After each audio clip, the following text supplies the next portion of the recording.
gigising. Trabaho, matutulog at gigising. Trabaho, matutulog kung ito ay iisipin. Paulit-ulit lang para bang wala ng kulay. Palaging ganito, ano ang punto ng iyong buhay? Sa sweldo, babayad. Sa sweldo, babayad.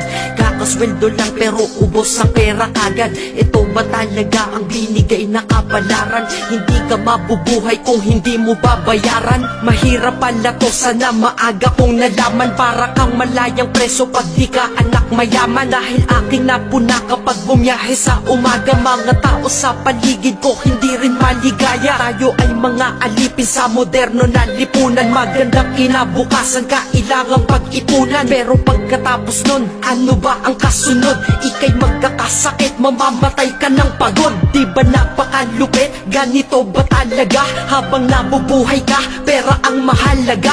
Kaya magtrabaho ka, magbanat ka ng buto. Yan ang salitang maririnig mo sa buong mundo.